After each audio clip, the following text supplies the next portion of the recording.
Ladies and gentlemen, the very word secrecy is repugnant in a free and open society, and we are, as a people, inherently and historically opposed to secret societies, to secret oaths, and to secret proceedings. We decided long ago that the dangers of excessive and unwarranted concealment of pertinent facts far outweighed the dangers which are cited to justify it. Even today, there is little value in opposing the threat of a closed society by imitating its arbitrary restrictions. Even today, there is little value in ensuring the survival of our nation if our traditions do not survive with it. And there is very grave danger that an announced need for increased security will be seized upon by those anxious to expand its meaning to the very limits of official censorship and concealment. That I do not intend to permit to the extent that it's in my control. And no official of my administration, whether his rank is high or low, civilian or military, should interpret my words here tonight as an excuse to censor the news, to stifle dissent, to cover up our mistakes, or to withhold from the press and the public the facts they deserve to know.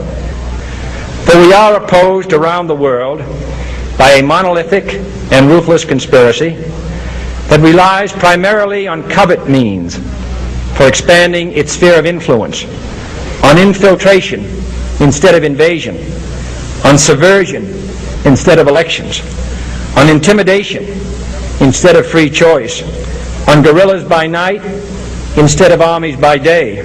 It is a system which has conscripted vast human and material resources into the building of a tightly knit, highly efficient machine that combines military, diplomatic, intelligence, economic, scientific, and political operations. Its preparations are concealed, not published. Its mistakes are buried, not headlined. Its dissenters are silenced, not praised. No expenditure is questioned, no rumor is printed, no secret is revealed.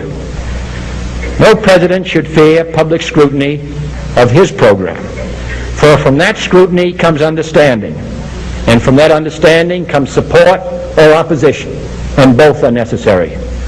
I am not asking your newspapers to support an administration, but I am asking your help in the tremendous task of informing and alerting the American people.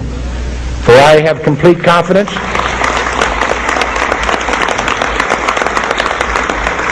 in the response and dedication of our citizens whenever they are fully informed.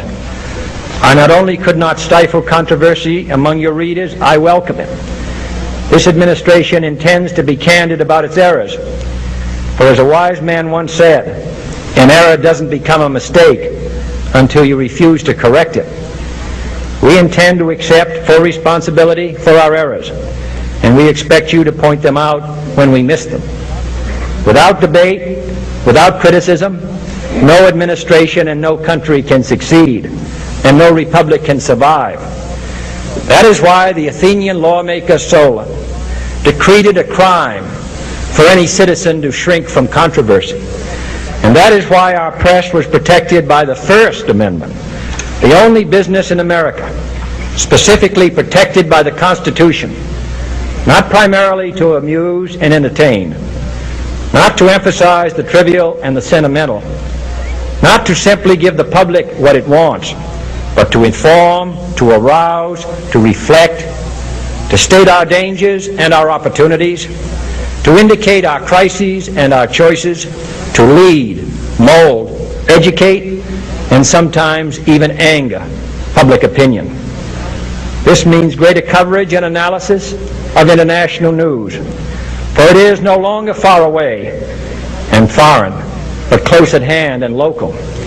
It means greater attention to improved understanding of the news, as well as improved transmission.